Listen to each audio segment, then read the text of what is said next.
تبدى هلال الشهر بالكون باسما فأقبل بالأنوار خير المواسم وغير بالأكوان أمرا نجل تنبه فهذا الشهر شهر العظائم. بسم الله الرحمن الرحيم. الحمد لله رب العالمين والصلاة والسلام على نبينا محمد وعلى آله وصحبه أجمعين وبعد. Assalomu alaykum va rahmatullohi va barakatuh.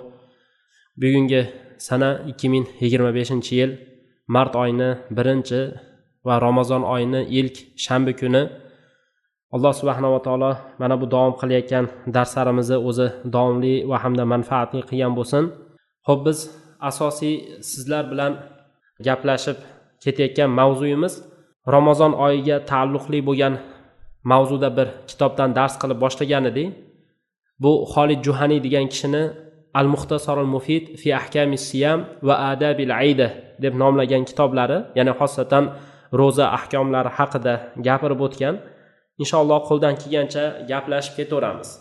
Xo'p, qarang, mana aytilyapti, al-mabhasu thani degan joyga kelganmiz, ya'ni ikkinchi bahs. O'tgan safargi darsimizda biz asosiy Ramazon oyini ham va ro'zasini ham fazlini aytib o'tdik va hamda mana bu Ramazon oyida bir katta bir kecha borki, bu katta bir ulug' bo'lgan kecha, u kecha nima deb turib aytiladi? Qadr kechasi. Mana shunga ham ishora qilib aytib o'tdik o'tgan safargi darsimizda. Xo'p, endi hozir demak ro'zani fazilatlari haqida bir qator to'xtab o'tamiz. O'zi ro'zani fazilatlari nima? Ro'zani bir qancha fazilatlari bor. Shulardan mana birinchisi, qaysi bir kishi Alloh taoloning yo'lida bir kun, ya'ni Alloh uchun ro'za tutadigan bo'lsa, Alloh ana shu insonni yuzini jahannamdan 70 yil uzoqlashtirib tashlaydi. Bu haqida Buxoriy va hamda Muslim Abu Said al-Khudri radhiyallohu anhu dan hadis rivoyat qilib keltiradilar. Rasulullohning aytayotganligini eshitdim degan.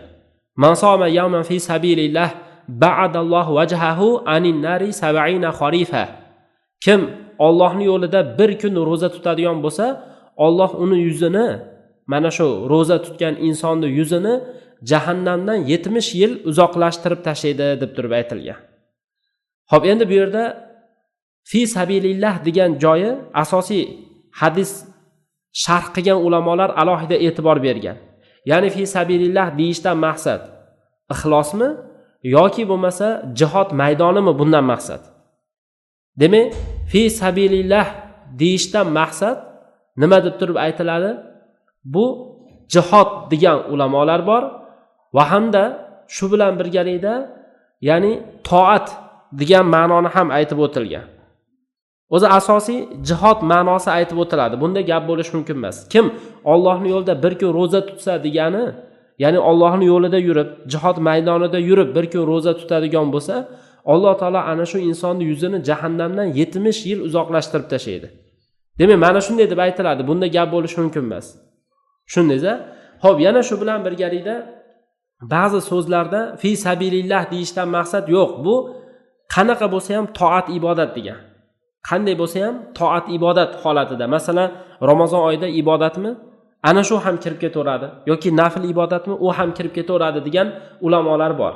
Demak, bundan maqsad oxiri ixlos bo'lib qoladi, ya'ni. Qarang, Shayx Xolid Juhaniy ham ma'nosini tushuntirib aytgan ekan. Ya'ni ma'no shuki, Alloh subhanahu va taolo ana shu insonni jahannamdan 70 yil uzoqlashtirib tashlaydi. Ya'ni 70 yil uzoqlashib qoladi. Qanday suratda uzoqlashadi deyilsa, ya'ni shu holatda deb aytilgan, mana suratini shunday deb aytilgan. Yaxshi chopqir otlar bo'ladi-ku, chopqir otlar. Ana shu otlar tez yugurishida 70 yil qaysi masofaga yetib borsa, ana shunchalik uzoq bo'ladi deb aytilgan ekan. Qarang, mana shu masala bor. Xo'p, keyin fi sabilillah degan joyini ham alohida ishora qilib aytib o'tgan.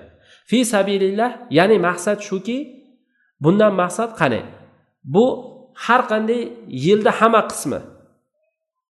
qismi va hamda Alloh taologa farz ado qilish bilan bo'lsin yoki nafil ibodatlar yoki biron bir har qanaqa nafilda turlari bilan Allohga qurbat hosil qilishlikni yo'l qilib turib, har qanday solih amalni qilgan odamga tushib ketaveradi bu degan.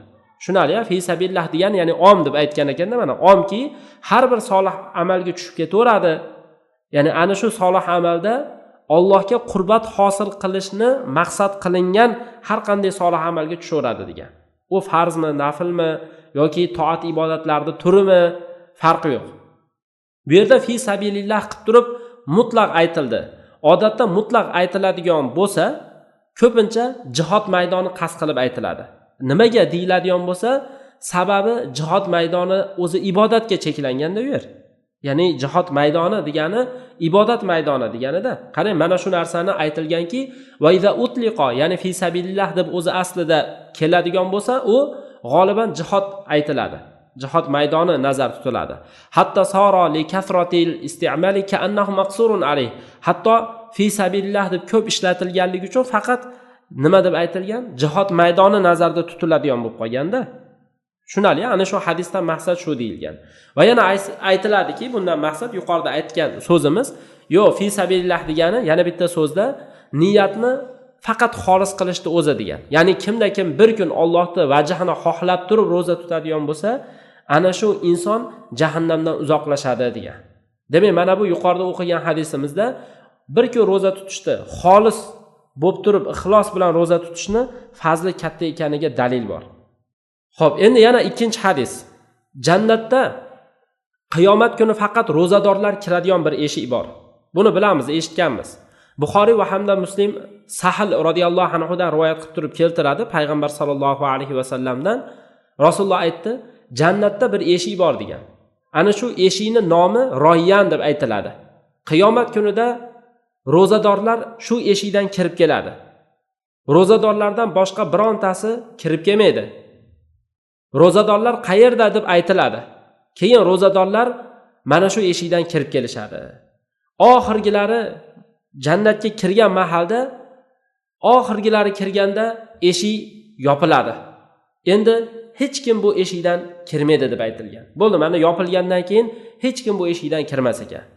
Demak, mana bu hadisda ro'zani ham fazli bor va ro'zador bo'lgan insonlarni ham hurmat izzatini joyiga qo'yish borda. Qarang, va ularni jannatda alohida Royyan deb nomlanishi bor. Faqat ana shu ro'zadorlar kirib, ro'zadorlarni hurmat qilinyapti xolos bu joyda.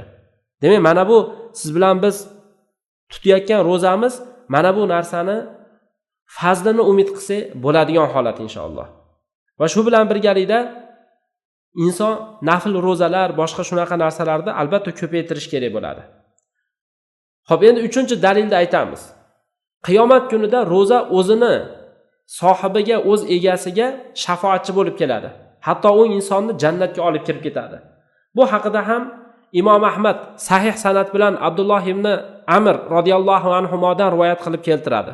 Rasululloh sallallohu alayhi va sallam aytdilar: ro'za va hamda Qur'on qiyomat kunida bandani shafoat qiladi degan. Demak, ro'za bu amalda, Qur'on o'qish ham amal. Va biz hozirgi turgan oyimiz o'zi Ramazon oyi. Mana bu oy Qur'on nozil bo'lgan oy. Shahr Ramazon allazi unzila fihil Qur'on deydi Alloh taolo. Bu Ramazon oyiki Qur'on nozil bo'ldi bu oyda. Endi Qur'on o'zi shunday bir kitobki, muborak, barakati ko'p, xayri ko'p, yaxshiligi ko'p bo'lgan bir kitob. Demak, mana shu kitob bilan shug'ullanishimiz kerak. Ana shu Qur'oni Karimni xayr barakasidanki, ertaga qiyomatga borganingizda mana shu Qur'on o'qigan Qur'oningiz, amal qilgan Qur'oningiz sizga shafoatchi bo'ladi. Shuning uchun ham ro'za va hamda Qur'on bandaga qiyomatda ikkalasi ham shafoatchi bo'ladi deyilgan. Ro'za aytadi: "Ey Robbim, men bu insonni taomdan va shahvatlardan kunduzida tiygan edim" deydi. Meni ana shu inson haqida shafoatchi qilgin, ya'ni shafoatimni qabul qilgin, men bu insonni tarafini olaman deydi. Qur'on ham aytadi: "Ey Alloh, kechasi men bu insonni uyqudan man qildim. Meni u insonni haqida shafoatchi qilgin" deydi. Ya'ni bu yerda Qur'ondan maqsad Qur'onni tadabbur qilib o'qishlik ham qasd qilinadi. Keyin hadisda davomida mana fayushaffa'an, ikkalasini ham shafoat qabul qilinadi. Ya'ni Alloh taolo ana shu inson haqida Qur'on bilan ro'zani shafoatini qabul qiladi. Haligi inson jannatga kiradi shu sababli. Alloh taolo uni jannatga kirgizib yuboradi deb aytilgan mana. Demak, qarang, mana bu so'zda ehtimoli bor ekanki, mana bu so'zda ehtimol borki, bu haqiqatda ham ro'za bilan Qur'onni savobi jasad shaklida bo'lishiga ehtimoli bor. Ya'ni jasad shaklida bo'ladi degan narsa bor, ya'ni. Haqiqatda mana shunday ehtimol, u katta bir ehtimollardan bittasi. Va Alloh taolo unda nutqni yaratib qo'yadi. Ya'ni ro'za bilan o'qigan Qur'on qiroatingiz bu amalda o'zi aslida bular. Ya'ni mana shu amal bir jasad shaklida bo'lib qoladi. Ba'zi hadislarda kelgan bu ma'no. Demak, mana shunda nima bo'ladi? Nutqni yaratib qo'yadi Alloh taolo. Zero vallohu ala kulli shayin qodir. Alloh har bitta narsaga qodir. Va yana ehtimoli borki, farishtani vakil qiladi. Farishta ro'za bilan Qur'on nomidan gapiradi deyilgan so'zlar ham bor. Majoz ham ehtimoli bor. Misol keltirsa ham shu tamsilda ham ehtimoli bor deb, ya'ni shunaqa so'zlar aytilgan bu hadisning sharhlarida. Xo'p, endi 4-navbatda mana shu yana ro'zani fazilatidan Alloh subhanahu va taolo ro'zani o'ziga nisbat qilgan. Bu sharaflik va ro'zani ulug'lash uslubida o'ziga Alloh taolo izofa qilganda va ro'zani ajri nihoyatda katta, uni faqat Alloh biladi deb Alloh shuni bayon qilib qo'ygan. Qarang, mana Buxoriy Muslimda rivoyat qilingan hadisda keladi, Abu Hurayra radhiyallohu anhu dan Rasululloh sallallohu alayhi va sallam aytdilar. Alloh taolo aytdi: "Kullu amali ibn Adam lah illa siyam." Odam bolasini har qanday amali o'ziga illo ro'za deb aytilgan. Ro'za unaqa emas. Qarang, nima demoqchi, ya'ni odam bolasini har qanday amali uni o'ziga. Illo ro'za. Unda emas ro'za. Ya'ni bu nima degani ro'za unda emas deyilgani? Ya'ni maqsad ro'za insonni o'zi uchun emas, ya'ni Alloh uni ajrini beradi deyilgan. Hozir hadisda davomida keladi. Va hamda bu hadisning o'zi sharhida har xil so'zlar aytilgan. Mana ba'zi hadislarda o'zi kelganda kullu amali ibn Adam la illa siyam. Ya'ni odam bolasini har qanday amali o'ziga illo ro'za. Va ana ajzi bihi degan Alloh taolo. Men ro'zani o'zim mukofotini beraman degan. Hozir mana biz o'qigan hadisda fa innahu li, bu ro'za meniki degan Alloh taolo. Ha, ulamolar mana shunda ma'nosida ixtilof qilgan.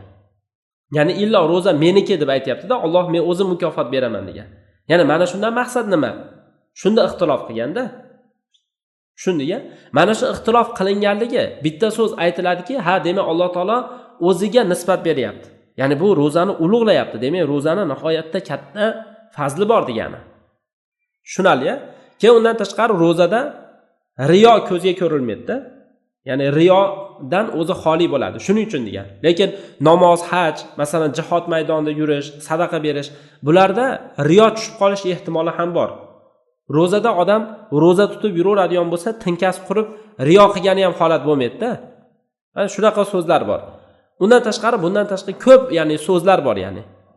Ko'p so'zlar bor. Endi men hozir bularni aytib o'tmoqchi emasman. Lekin mana aytadigan narsamiz nima? Qarang, hadisning o'zini aytib ketaveramiz. Demak, odam bolasini har qanday amali o'ziga, illo ro'za. Fa innahu li degan Alloh taolo. Mana ro'za meniki. Meniki deyapti Alloh taolo. Va ana azibi, men o'zim uni mukofotini beraman degan. Ya'ni bu degani o'zim savobini ko'p, ajrini ko'p qilib beraman deganida.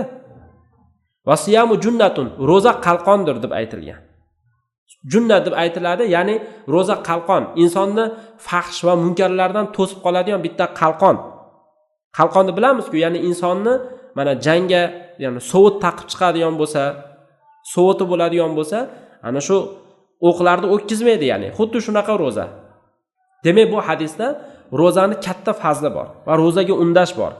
U faqat farz ro'zasi emas, nafl ro'zalar ham kirib ketaveradi bunga. Hop, 5-navbatda yana mana shu hadisdan biz foyda olsak bo'ladi. Ro'za o'z sohibini dunyoda gunohlardan saqlaydi. Oxiratda jahannamdan saqlaydi. Zero o'zi yuqorida ham aytildi-ku, qarang.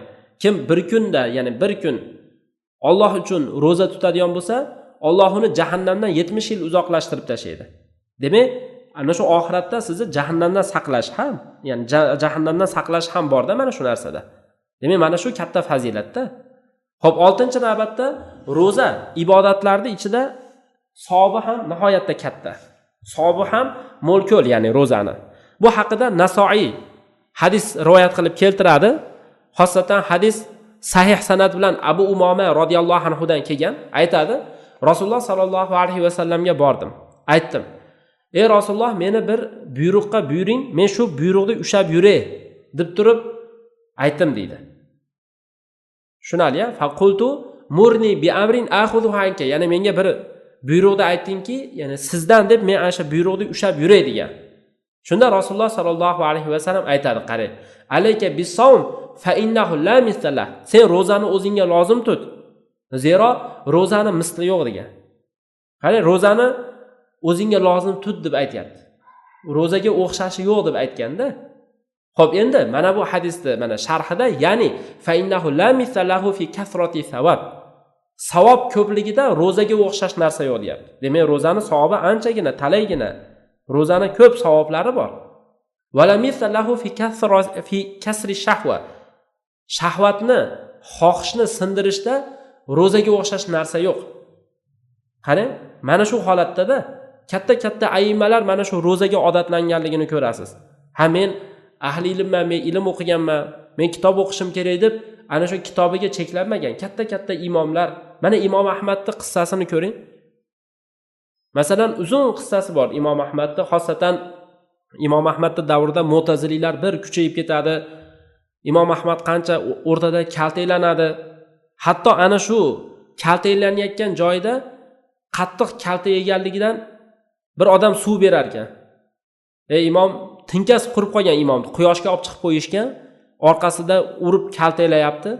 Keyin suv berilganda, "Mana shu suvni ichib ol, ja bo'lmay ketdi, holating qurib ketdi" deganda, "Yo, men ro'za edim" degan.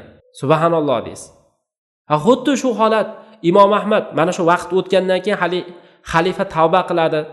Keyin imomni oldinga mana shu Imom Ahmadga bo'lgan ishlarga pushaymon bo'lib turib, Imom Ahmadni mehmonga chaqiradi. 3 kun saroyda qolib ketadi. Hali Imom Ahmad 3 kun saroyda ovqatini yemaydi. O'zini cho'ntagida shu tolqonlar solib kelgan bo'ladi, ana shuni yeb yuradi. Va roza tutib oladi har kuni. Shunda xalifaga aytishadi, bu odamni bu yerda ushlab turavermang, kekkizib yuboring. U o'lib qolishi mumkin, hech narsa yemayapti baribir degan. Ya'ni saroydan bir narsa yegisi kelmagan. Saroydan bo'lmasa o'zi saroy bo'lmagan, xalifalik bo'lgan, lekin yemagan, ana shu taqvo qilganligidan-da. Mana bu hammasi nimani fazli? Ya'ni men shunga ishora qilmoqchimanki, nimani fazlidan edi bu? Ro'zani fazli edi.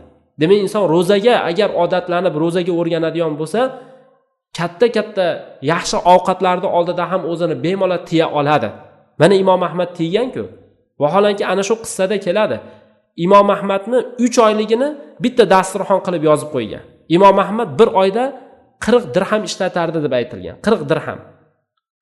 Do'koni bo'lgan, ana shuni ijoraga berib qo'ygan, arendaga berib qo'ygan, ana shundan tushgan pulni ishlatardi ekan. Lekin hali xalifa dasturxonga yozgan narsalari 120 dinorni tashkil qilgan. Ya'ni Imom Ahmadning 3 oylik oyligi u. Lekin imom u yerdan narsa yemadi. Chunki nafsda ham shunaqa narsa borki, yegandan keyin yana yegisi keladi. Shuning uchun ham haligi bir so'z borku, ya'ni inson qachon ochlikka chidaydi deyilsa, qachon yaxshi ovqat yesa, shundan keyin ochlikka chidaydi. Chunki yaxshi ovqat yegandan keyin sal mandaroqdagi ovqat yegisi kelmay qoladi-da. Qani shunaqa narsa bo'lib qoladi. Shuning uchun ham inson nafsini o'rgatishlik kerak. To'g'ri, buni aytish oson, lekin qilish qiyin. Lekin Ramazon oyi siz bilan bizga juda katta fursat shu narsada. Ramazon oyida juda katta biz fursat qilib foydalanib olsak bo'ladi. O'zimizni odatlantirib, o'rgatib olsak bo'ladi. Kamida Ramazon oyi chiqqandan keyin ham masalan eng bo'lmadi deganda dushanba, payshanba kunni ro'zalari mana shu narsalarni lozim tutish kerak-da. Bo'lmadi bu, men ro'za tuta olmayapman deydigan odamlarga o'z asida. Qarang. Demak, bu ro'zani tengi yo'q ekan, savob ko'pligida va shu xohish istaklarni sindirishida. Va dafin nafsil ammaro, yomonlikka ko'p buyuradigan nafsni daf qilishda ham va shaytonni daf qilishda ham ro'zani misli yo'q. Demak, ro'zada juda katta bir foyda bor. Xo'p, 7-navbatda ro'za gunohlarni, xatolarni kechirilishini sababi. Buxoriy Huzayfa radhiyallohu anhu dan rivoyat qilib turib keltiradi. Rasululloh sallallohu alayhi va sallam aytdi: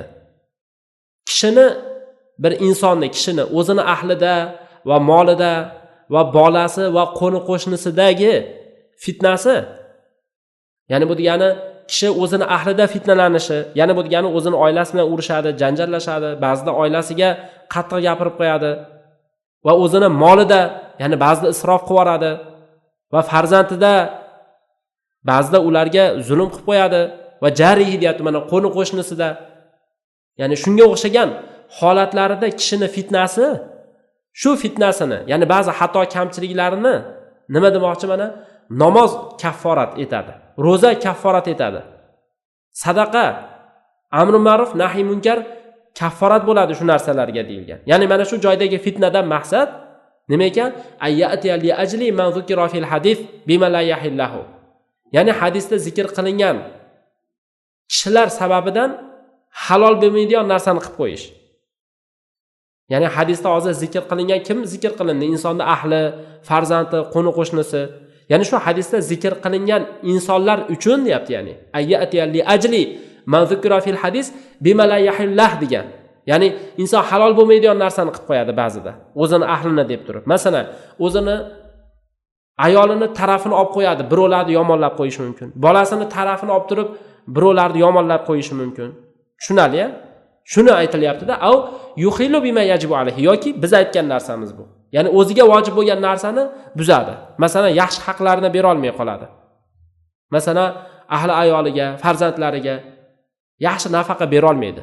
Shunda uni xato kamchiligiga namoz, ro'za, sadaqa, amri ma'ruf, nahiy munkar, mana shu narsalar o'zi kaforat bo'lib ketadi deyilganda. Qarang. Xo'p, yana ro'zador odamni ikkita xursandchiligi bor. Bu 8-navbatda. Bular hammasi hozir biz fazil haqida gaplashyapmiz, keyin ro'zani ahkomlariga kirishib ketamiz.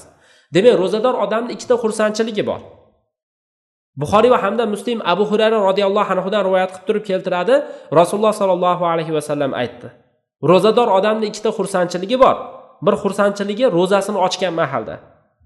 Ya'ni ovqat yeydi, xursandchiligi mana shu bo'ladi-da. Ro'zasini, ya'ni biz nima deb qo'yamiz buni? Og'zini ochgan paytda xursand bo'ladi. Va yana bir xursandchiligi Robbisiga yo'liqqan paytda. Robbingizga yo'liqqan mahalingizda Alloh taolo shu tutgan ro'zingizga ajr mukofotingizni beradi, ana shunda xursand bo'lasiz. Mana shu narsalarni Allohning huzuriga, shu ajr mukofotlarni soppa sog'lom olib borib olishlik eng qiyinchilik, insonning fitnasi mana shu joyda-da. Nima demoqchiman? Ya'ni inson savob qiladi, ajr qiladi. Ya'ni ajr qo'lga kiritasiz, sadaqa berishingiz mumkin, ro'za tutishingiz mumkin, namoz o'qishingiz mumkin, mana yuqorida hadisda kelgandek. Endi mana shu narsani Alloh huzuriga olib borib olishi katta narsa. Chunki inson ozgina vaqt o'tgandan keyin maqtanib qo'yishi mumkin. Men palonchiga palon narsa bergan edim, palonchiga palon narsa qilgan edim deb maqtanib qo'yib, kafforat, ya'ni ana shu narsalarni yuvorishi mumkin-da yaxshiligini.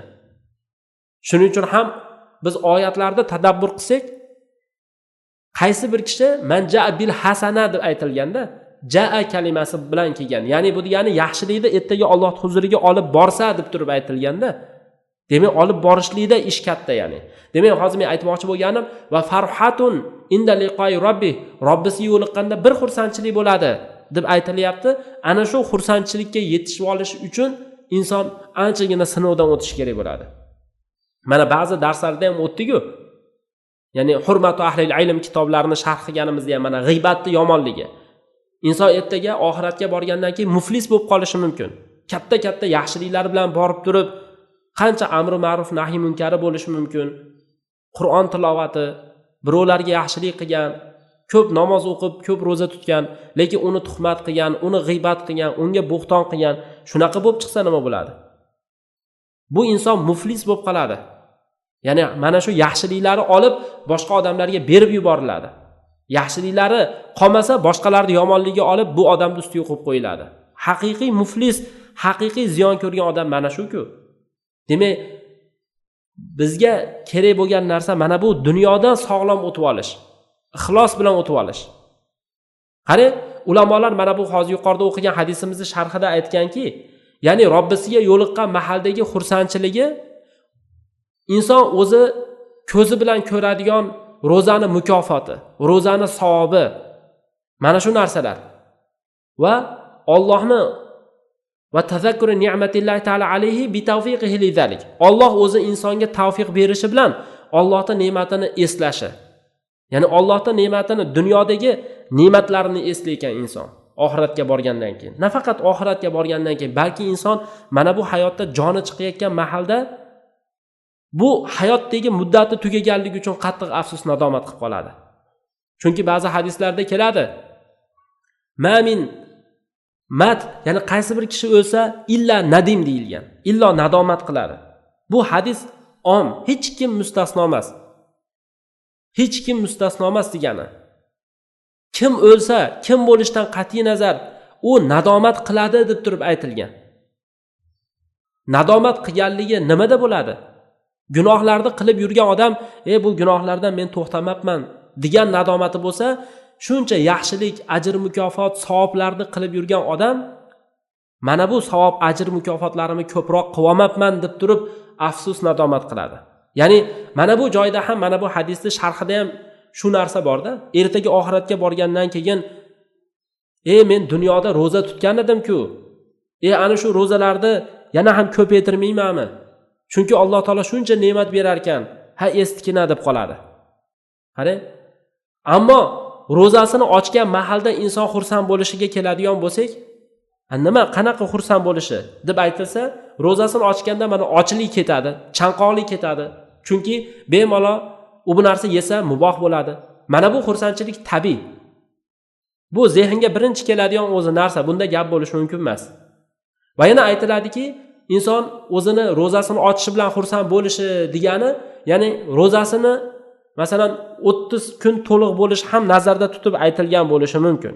Ya'ni bu degani bo'ldi, ro'za tugadi alhamdulillah degan ma'noda bo'lishi ham mumkin. Ibodat yakunlandi va hamda ibodatda alhamdulillah mana shu 30 kun ro'zani men tutdim, sog'-salomat degan ma'noda bo'lishi ham mumkin. Shundan keyin ajrini, mukofotlarni umid qilayotgan holatda bo'lishi ham mumkin.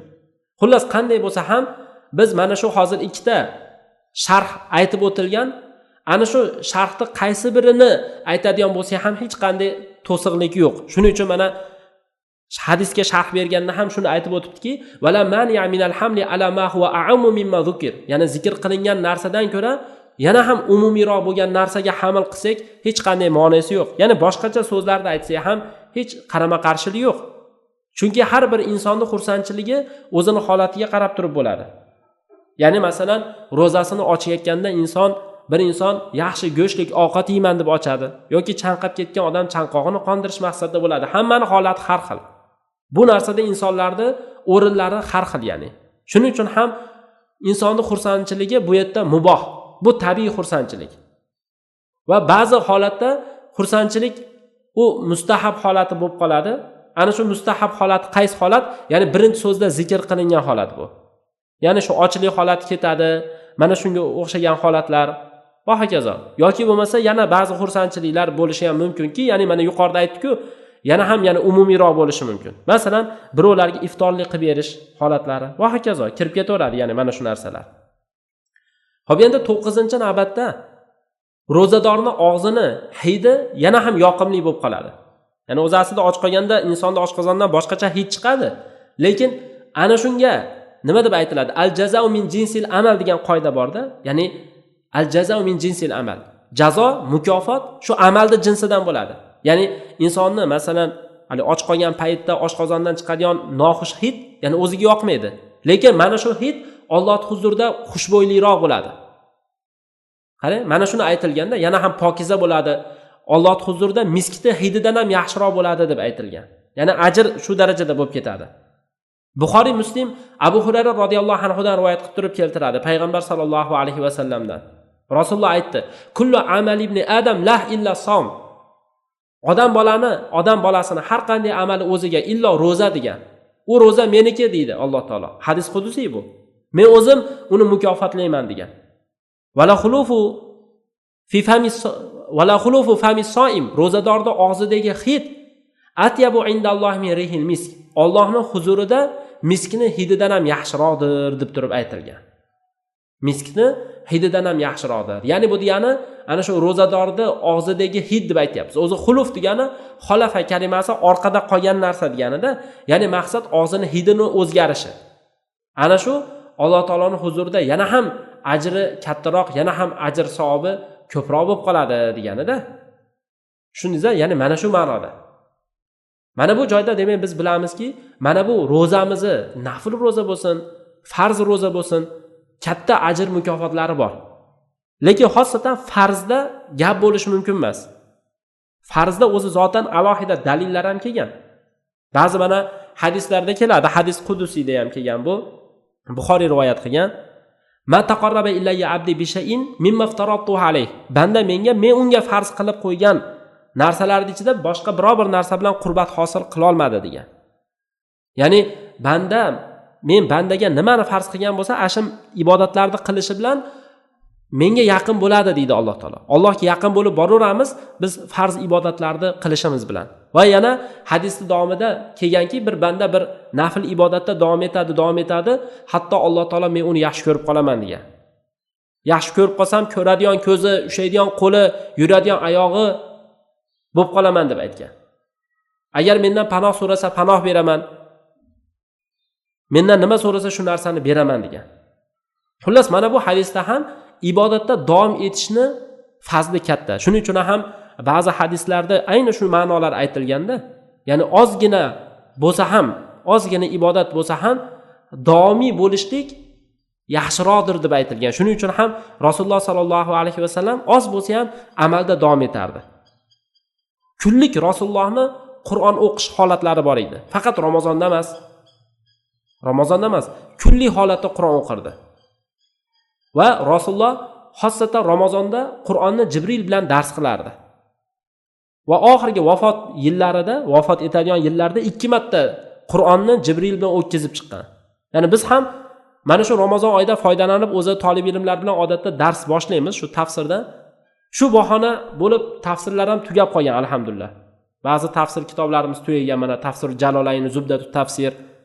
O'tgan yillari Qur'onni o'zini tarjimasiga kirishni boshlagan edi. Qur'onni o'zini tarjima qilib, qisqacha bir ma'nolarini aytib chiqib dars qilyapti edi. Endi u ham ba'zi bir favqulodda holat bilan to'xtab qolgan edi. Ya'ni mana shunaqa oy bu oy, Ramazon oyi. Qur'on oyi, amal oyi, ibodat oyi. Demak, insonni Rasulullohda bo'lgan mana bu narsa. Demak, siz bilan bizga namuna bo'lish kerak-da.